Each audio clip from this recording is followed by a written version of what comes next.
Hi, and welcome to the show where we share the stories of the many who intersect with our healthcare system but are rarely heard from.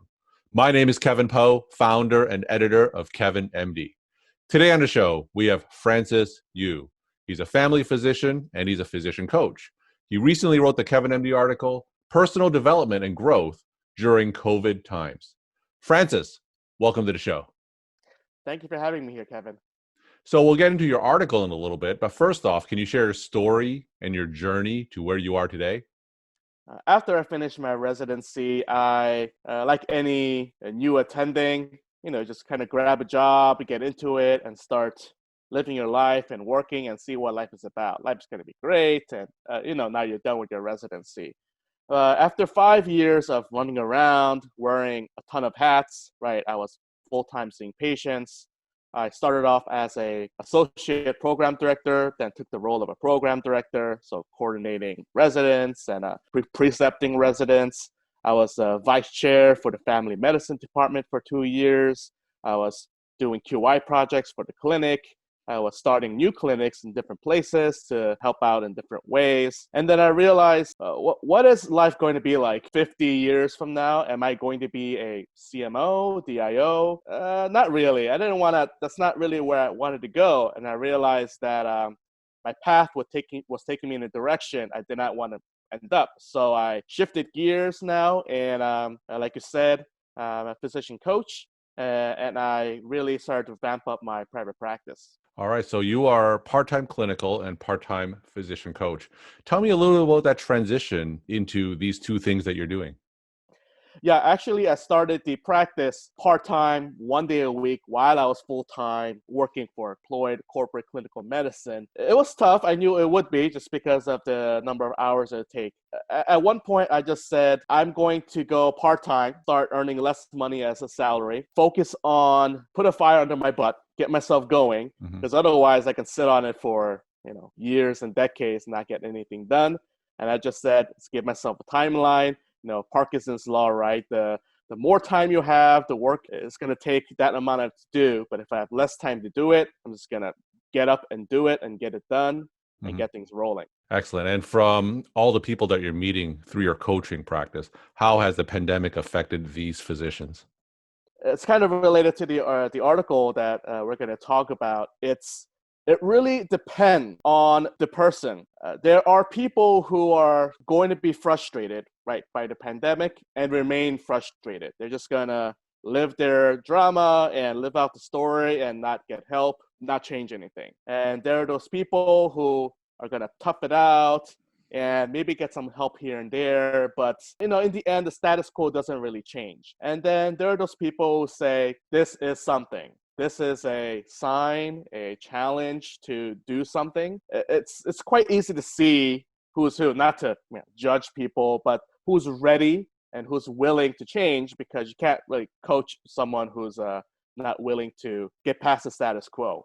I've talked to so many physicians through this podcast, and I think you're right on the mark. I think that this pandemic is really an inciting event for a lot of physicians to reevaluate their career choices. I've seen so many doctors go part-time from full-time. Some doctors have got out of clinical medicine directly, and that's directly due to COVID-19. So let's segue into your Kevin MD article, Personal Development and Growth During COVID Times. Yeah. Now, for those who haven't read your article, can you walk my audience through it and share the story of why you decided to write it? I've always been a fan of, maybe not a fan, it's part of my life journey was about the introspection. That's what my friends all tell me I'm great at. Being aware of what I'm doing, the psychology of why we do things, how we screw ourselves over, or how we have our habits and all of that. And that's something I paid into a lot of money, my time and energy besides medicine, right? Hundreds, maybe thousands of hours. And I realized this is what's missing from addressing whatever it is, this issue of moral injury, burnout, or just the lack of wellness in physician livelihoods. Physicians, more than I would say others, are trained to be a certain way. Once we get settled in a certain way, it's just you have this paradigm, mindset, this frame that it's harder to escape from. And this is what my way of challenging people, saying, hey, COVID's happening. It's tough. It's hard. But as I say in the article, if we don't work out, if we don't use that machine or that dumbbell to challenge our muscle, to break those muscle fibers, because that's what's literally happening, and reforming and becoming stronger, it's just not good for your physical health. The same way, your thoughts, your relationships, emotions, if they're not being challenged, if you're just running away from challenges, there's no strain, there's no discomfort, there's no growth. And if you stay at the status quo, yeah, you might be okay, but I'm sure that a lot of people's status quos are not okay for them. Now, from your coaching background, can you give some examples of physicians who have challenged themselves because of the pandemic? In general, I would say the most common characteristics of people who really want to change are they, number one, in one way or another, they can't handle the status quo anymore, Hmm. meaning something needs to change. And that's different for different people. Some people have very serious challenges. Some people just go, something needs to change. But the second most important characteristic is they're inquisitive. They're Hmm. asking and they want help. They're asking whether it's online, because that's a lot of questions that are being asked online, finding communities. And when I'm chatting with them digitally or on the phone, I ask a question and then they have questions. They're curious Hmm. about themselves and what needs to be done. And that inquisitiveness gets you places. Same thing in medicine, whether as a student, as a resident, or you're doing research, it's about asking the question and doing something about it to learn more. Now, but in this case, it's about asking ourselves about our own lives and then trying something. Hypothesis, let's try this. And what am I gonna like? And moving forward. So yeah, so being interested and being inquisitive and curious. Now, for physicians who may be burnt out from clinical medicine, what are some of the options that they have to look elsewhere outside of clinical medicine to help alleviate their burnout? You know what? That's actually I really love that question because I think it speaks to one of the terms I like to use, the authentic, right? Being authentic to yourself.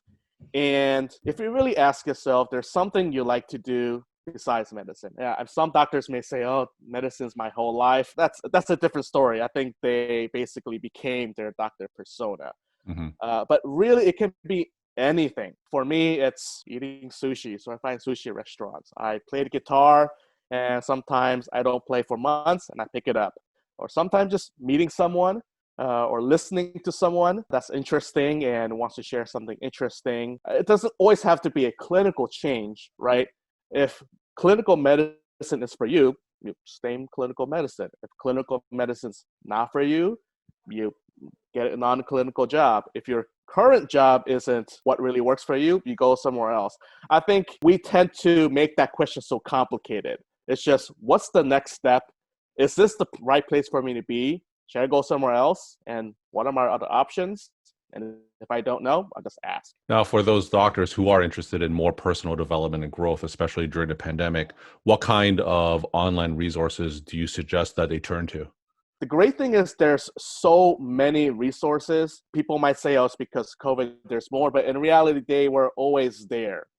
And it really depends on how much investment you're willing to put in, right? For someone, it just may be looking up YouTube videos. For someone, it may be a book. For someone, it may be hiring an online coach right off the bat. It's hard to give a blanket answer because people are in different levels of readiness to change. One thing I would say is start finding like-minded physicians Hmm. and simply ask what worked for you. There are so many online physician groups, Facebook groups, LinkedIn, and you can simply ask, "Hey, what helped you on your personal development?"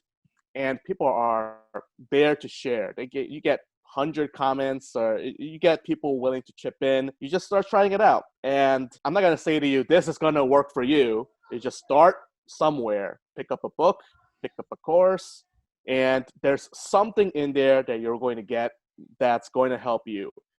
Even if it's something you already know, you're going to know it deeper and it's going to help you more. We're talking to Francis Yu. He's a family physician, and he wrote the Kevin MD article, Personal Development and Growth During COVID Times. Francis, is there anything that you've learned during the pandemic that could help some of the other physicians, perhaps on the front lines, who may be struggling with burnout during COVID-19? this is part of my general coaching philosophy, and part of my what I start off my coaching with is people apologize for being morbid sometimes, but for me, it's actually the starting point. At some point, we're not going to be on this earth. If you, let's say, you write your own obituary, Dr. Yu lived this way, he did X, Y, Z. He was kind of okay. He helped a lot of people, but in the end, I'm not sure if he was that happy. Being really real with yourself. And the other side is writing your obituary based on your ideal life. You know, he struggled, but he enjoyed helping out on the front lines, and it was really meaningful for him. And then he shifted gears or stayed in clinical medicine, whatever. And then you compare the two, and then it just gives you a shocking revelation about why you are doing what you're doing. It helps ground you in your ultimate, your vision and what you want to do. So it may be it is a hard pill to swallow for someone who's really in there, really strained and being challenged. And I get it, and that might not be something you want to hear. But sometimes what you don't want to hear is what you need to hear. And really asking yourself the most important questions will serve you good. Yeah. Well, that's really good advice. People always remember who you are and not what you do. So I think that is sound advice to anyone who may be struggling out there.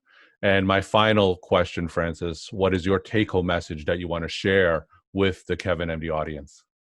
Segueing from my previous the exercise I gave of doing the two different obituaries is really knowing yourself, right? And I'm more than a physician. And you can say, oh, I'm also a son, I'm also a guitarist, I'm a article writer, I'm a book writer, I'm a coach. You can say all these things, but in the end, there's something that really unites all people. We're just people. We have different maybe callings, visions, things we want to do. But ask yourself really is, who am I and what am I doing? Helping patients as a physician, helping other physicians as a physician. No matter what it is, it's something meaningful. And it's something that's meaningful for you and to other people. And it's acknowledging that you did a lot of things. I think physicians are not good at patting themselves on the back, but pat yourself on the back, give yourself a congratulations, and know that what you're doing is meaningful. And you just have to find that meaning that's there and that's in your heart. And how can people find you? All my social media is Dr. Francis Yu, DrFrancisYoo. And my new website that's going to be launching soon is www.drfrancisyou.com. Francis, thank you so much for sharing your time and insight, and thank you for being on the show. Thank you, Kevin.